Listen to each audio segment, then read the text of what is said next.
The Electric Company's public information program brings you your Better Living Radio Theater in its salute to the American home, its family, and its way of life in this bright American future.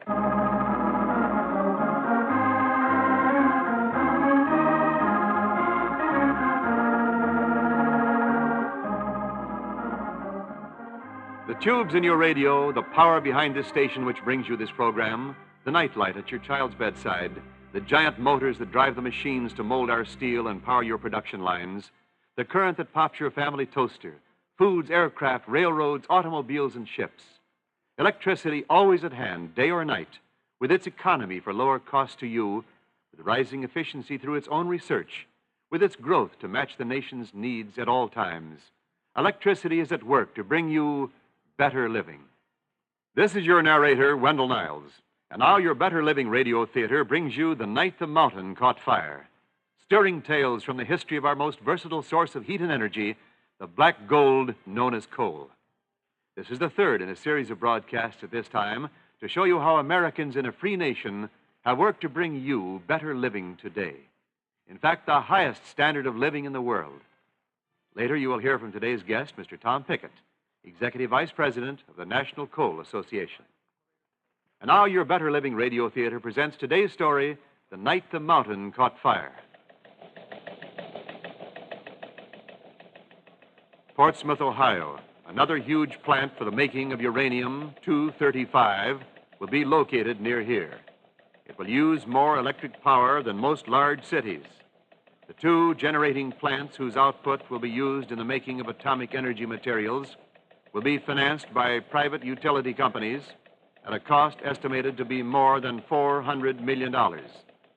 The plants will be fueled with coal and prospectively will require 7 million tons of coal annually.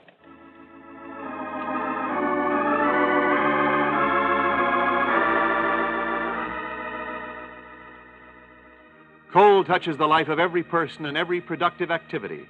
It heats our homes and offices. It has been among our most sought-after mineral since the early days of our republic. Soon after Washington was inaugurated, we began to look for coal fields which would fire our forges and turn out the tools of commerce upon which this young nation would have to depend. Rewards were offered for the discovery of new coal fields. In the Pottsfield district of Pennsylvania, a hunter named Nicholas Allen and a friend had been on the trail all day. And at nightfall... Oh, there she goes, Ned. What? Where is what, Nick? The sun plopped right down behind the mountain and left us in darkness. I thought you had something wise to say. Oh, you're certainly a cheery fellow this evening. You should laugh. You've had no better luck finding game than I, Nick Allen. I know, and I'm as starving as you. Say, what do you say we bed down for the night? This projecting ledge will make good shelter. Ain't you promised to be home? I promised, but it's too far to go. I'll probably catch thunderation in the morning, but I'll be rested for catching it if we bed down now. Well, a fire would be welcome. Who wishes a fire? We've not to cook on it. And I've had my heart set on fresh meat. A big, juicy... Stop, man, stop, or your tears will undermine Broad Mountain here. Come, spread your blanket and you can dream of all the fine victuals you'll have tomorrow. Oh, no, please, Nick. Let's have a fire to warm our bones. All right, man, all right. It'll be cheery while we spread our blankets anyway. Gather some sticks and we'll strike the tinder to them.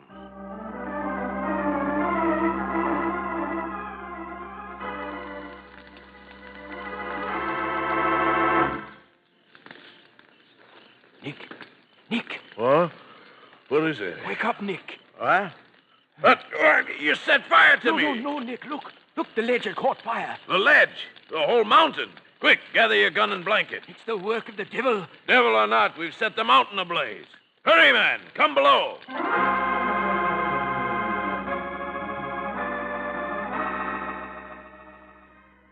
The next morning, Nicholas Allen, somewhat skeptical about the mysterious fire being the devil's work, returned to the spot where he had camped the night before. He discovered that what he had believed was a ledge was actually a projecting outcrop of mineral coal, which he had ignited with his campfire of sticks. Throughout Pennsylvania, Virginia, and West Virginia, coal fields were discovered in this and other strange ways. Meanwhile, the East filled with industry. The new steam engine turned lathes and shuttles and looms. Steam pulled railroad trains. Steam powered the new ships. On every hand, there was a demand for coal, coal and more coal. Then, in the 1840s, a Kentucky ironmaster began work on a process which was to increase the nation's need for the black rock, whole mountains of it.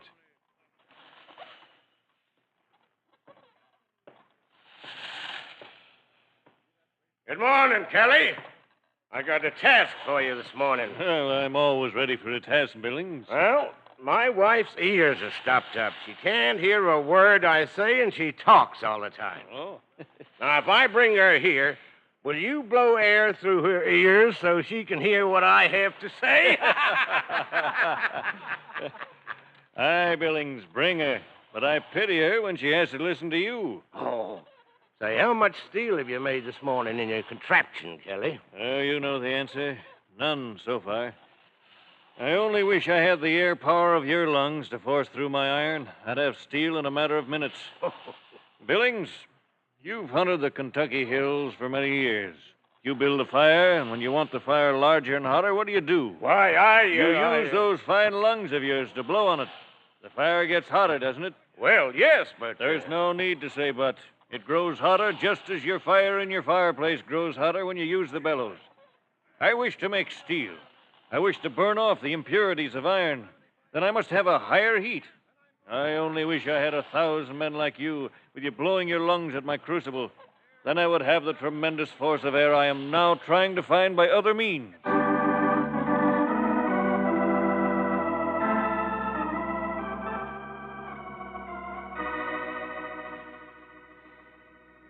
There's no doubt about it, Mr. Kelly. You have perfected a method that will enable us to make steel and replace 1,000 articles of iron with better, stronger, cheaper objects. This converter of yours could make you a rich man if my company and other iron companies in America put it into use. I know there are riches in it, Mr. Masters. But there are riches for everyone who uses iron and who will use steel. My neighbors will have better knives. My friends will have better rails to ride on. My acquaintances will have stronger, safer engines pulling their boats. We'll travel over safer bridges, and in time, we may even build houses with steel. I have fine dreams, except for one thing, Mr. Kelly. Yes, Mr. Masters? It's incredible to you, perhaps, but someone else, thousands of miles away, has perfected this same process of making steel from coal, manganese, silicon, iron, and air before you. Why, you're joking. I wish I were for your sake.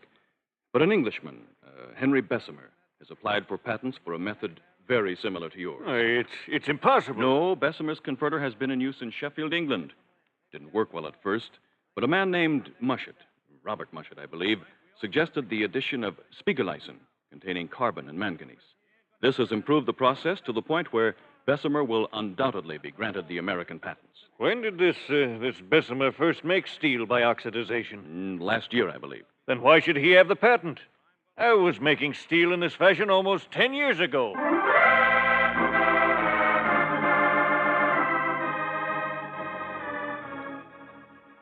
Though Bessemer was granted the American patents, the Kentuckian Kelly later proved his early rights to the process.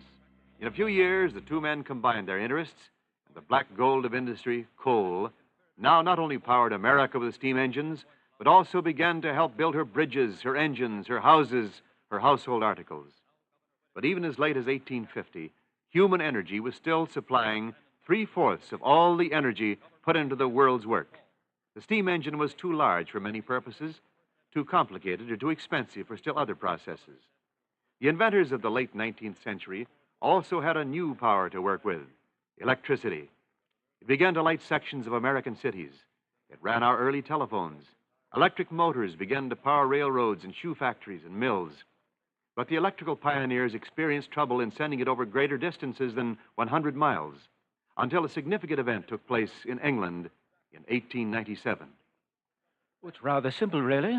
Works like a windmill, my turbine. You compress the steam and let it loose in force against the blades of a shaft. Shaft spins, and that's all there is to it. All there is to it. You make your steam turbine sound like a child's play, Mr. Parsons. Well, it was a trifle more complicated than that. It was impressive, most impressive, the way it drove your ship to the Turbinia yesterday. Oh, you saw it, did you now? Came all the way from the States to see it. Oh, where it had gone that far? It's my business, Mr. Parsons. I'm an electrical engineer. For years, we've been searching for a way of generating electricity which will send great power over a long distance. I see. Continue, please. Well, I'm sure other American companies have or will want to talk to you about the rights to your turbine, Mr. Parsons. With a steam engine turning our dynamos, we're limited to about 100 miles. With your turbine turning the dynamos, getting greater power more easily, more economically, we think we might be able to send it many times that. Well, I must say that on the Turbinia, our coal consumption was far less with a turbine than it might have been with a steam engine propelling her. Are you interested in granting the American rights? I might be. But this is new. The success of my turbine is very recent, though I've worked on it for many years. I shall need time to think it over, consider its future, as well as my own.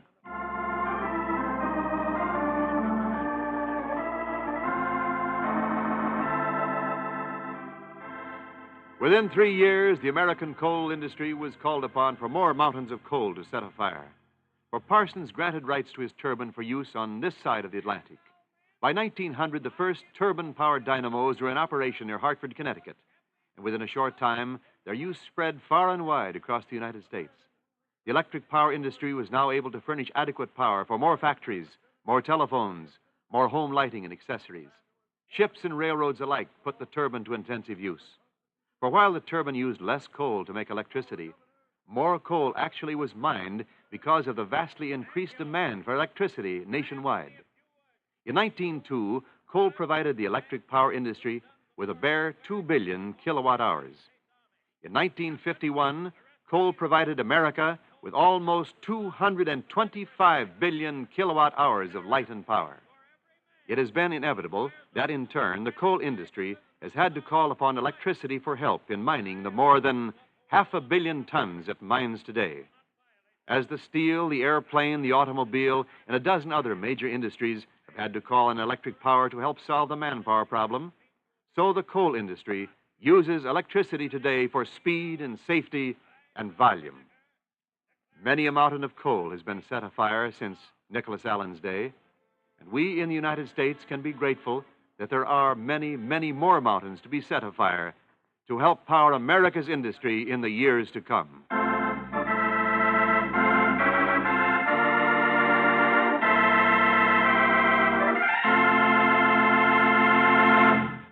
And now, here is today's guest for your Better Living Radio Theater, Mr. Tom Pickett, Executive Vice President of the National Coal Association.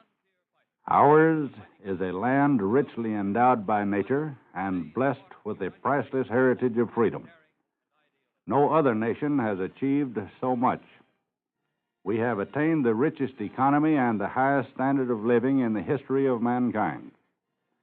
Coal is one of our basic natural resources, which plays a vital and ever-increasing role in the life of our country. Today, coal contributes to nearly everything America eats, wears, buys, uses. The bond between coal and electric power is particularly close since so much of the electricity America uses is generated from coal. We are glad to participate in a program in which the keynote is better living. Thank you, Mr. Pickett.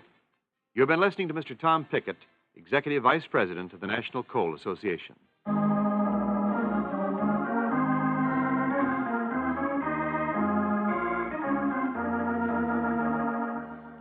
Your Better Living Radio Theater has brought you The Night the Mountain Caught Fire, the third in a series of broadcasts at this time, presented by this station and the Electric Company's Public Information Program. Be with us again the same time next week when your Better Living Radio Theater will present another program in this series. Until then, this is your narrator, Wendell Niles, wishing you better living.